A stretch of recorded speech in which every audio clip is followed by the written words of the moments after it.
शुक्रिया अदा करना चाहता हूं कि आपने और पूरे केंद्रीय मंत्रिमंडल ने आज तक हमें हर कदम पे साथ दिया है और आपकी तरफ से जो जो निर्देश आए उन निर्देशों का भी हमने बहुत कड़ाई से पालन किया।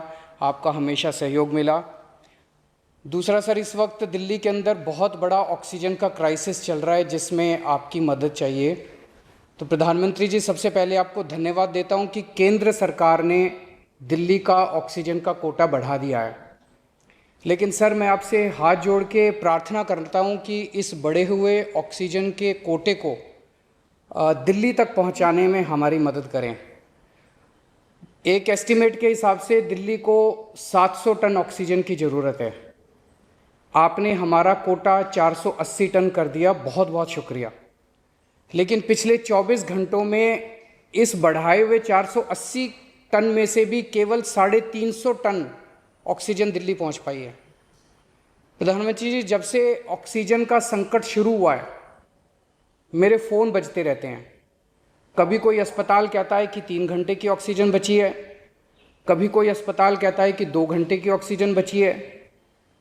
हम कारण जानने की कोशिश करते हैं तो पता चलता है कि पीछे किसी राज्य ने दिल्ली के लिए ऑक्सीजन लाने वाले ट्रक को रोक रखा है। हमने मदद के लिए केंद्र सरकार में कुछ मंत्रियों को फ़ोन किए। शुरू में उन्होंने खूब सहयोग किया सर, लेकिन अब वो भी बेचारे थक गए हैं। सर, देश के संसाधनों पे तो 130 करोड़ लोगों का अधिकार है ना। अगर दिल्ली में ऑक्सीजन की फैक्ट्री नहीं है तो क्या दिल्ली के 2 करोड़ लोगों को ऑक्सीजन नहीं मिलेगी? जिस राज्य में ऑक्सीजन की फैक्ट्री है, क्या वो दिल्ली की ऑक्सीजन रोक सकते हैं? ऐसे में हम क्या करें? सर, मैं आपका बेहद शुक्रिया अदा करना चाहता हूं कि आज आपने ये मीटिंग बुलाई है। बहुत सही समय पे ये मीटिंग बुलाई है। पर सर, मैं आज ये जानना चाहता हूं कि अगर आज या कल या किसी भी टाइम हमारे दिल्ली के किसी अस्पताल में अगर 1 घंटे की, आधे घंटे की, 2 घंटे की ऑक्सीजन बच जाए और लोगों की मरने की नौबत आ जाए तो मैं फ़ोन उठा के केंद्र सरकार में किससे बात करूं? सर, मैं ये जानना चाहता हूं कि अगर कोई राज्य दिल्ली के कोटे की ऑक्सीजन का ट्रक रोक ले तो मैं फ़ोन उठा के किससे बात करूं? हालत काफ़ी ज़्यादा गंभीर हो चुके हैं सर। हम अपने लोगों को मरने के लिए तो नहीं छोड़ सकते। हमें लोगों को ये विश्वास दिलाना पड़ेगा कि एक एक ज़िंदगी हमारे सबके लिए कीमती है। हम आपसे फिर से दिल्ली के लोगों की तरफ से हाथ जोड़ के अपील कर रहे हैं कि सर, तुरंत कोई कठोर और सार्थक कदम नहीं उठाया गया तो शायद दिल्ली के अंदर कोई बहुत बड़ी त्रासदी हो सकती है। मैं आपसे मार्गदर्शन चाहता हूं सर। सर, कुछ ही राज्य हैं जहां से मैक्सिमम दिल्ली की ऑक्सीजन आती है और जहां सबसे ज़्यादा दिक्कत आ रही है और जहां सबसे ज़्यादा हमारे ऑक्सीजन के ट्रक रोके जा रहे हैं। मेरी आपसे विनती है, अगर आप उन राज्यों के मुख्यमंत्री को एक बार बोल दें, फ़ोन कर दें कि हमारे ऑक्सीजन के ट्रक ना रोकें तो दिल्ली के लोगों को ऑक्सीजन मिल जाएगी। आपका एक फ़ोन ही बहुत है सर उनको। दिल्ली के 2 करोड़ लोगों की तरफ से मैं आज आपसे हाथ जोड़ के विनती कर रहा हूं कि सर, आप हमारी मदद कर सकते हैं। आप कृपया हमारी मदद कीजिए और अस्पताल में लोगों को ताकि ऑक्सीजन मिल जाए। ऑक्सीजन की कमी के कारण अस्पताल में जो हालत बने हुए हैं वो अब देखे नहीं जाते। लोग बहुत ज़्यादा तकलीफ़ में हैं सर। पूरी रात हम सो नहीं पाते, नींद नहीं आती। इनका मुख्यमंत्री होते हुए भी मैं कुछ नहीं कर पा रहा। डर लगता है कि ऑक्सीजन की कमी से कहीं कोई बड़ा हादसा ना हो जाए। ईश्वर ना करे, अगर ऑक्सीजन ना मिलने से कुछ अनहोनी हो गई तो हम सब कभी अपने आप को माफ़ नहीं कर पाएंगे। प्रधानमंत्री जी, कोरोना से देश को बचाने के लिए एक नेशनल प्लान बनना चाहिए। इस नेशनल प्लान के अंतर्गत देश के सभी ऑक्सीजन प्लांट्स को तुरंत आर्मी के जरिए केंद्र सरकार टेक ओवर करे। ऑक्सीजन प्लांट से निकलने वाले हर ट्रक के साथ एक आर्मी का एस्कॉर्ट व्हीकल रहेगा तो कोई उस ट्रक को फिर आगे रोक नहीं पाएगा। सर, दिल्ली का जो ऑक्सीजन का कोटा आपने बढ़ाया, हम उसके बड़े शुक्रगुजार हैं।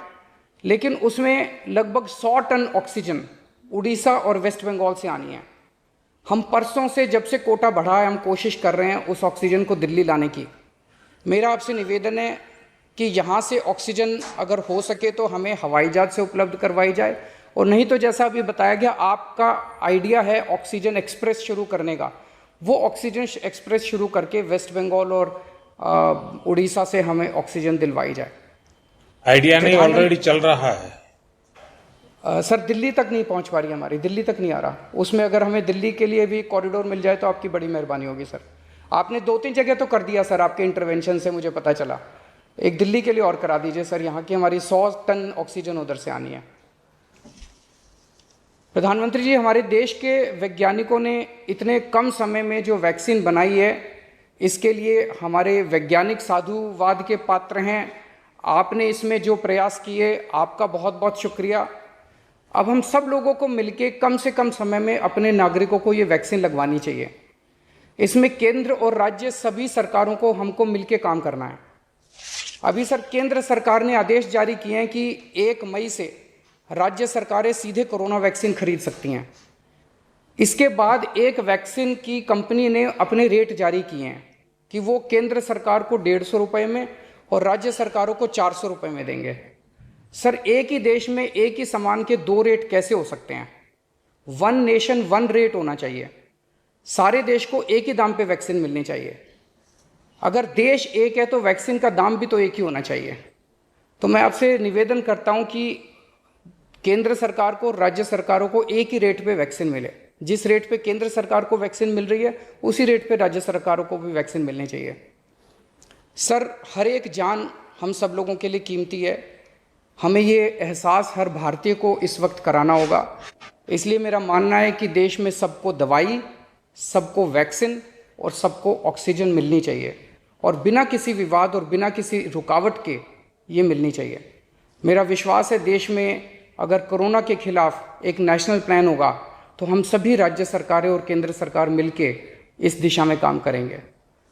सर कोरोना की वजह से दिवंगत आत्माओं को शांति मिले। नमस्कार, मैं हूं मानक गुप्ता। अगर आपको हमारा ये वीडियो पसंद आया हो तो इसे लाइक और शेयर जरूर करें, और हां, हमें सब्सक्राइब और फॉलो करना ना भूलें ताकि आप देश और दुनिया की कोई खबर मिस ना करें। तो जुड़े रहिए हमारे साथ और देखते रहिए न्यूज़ 24।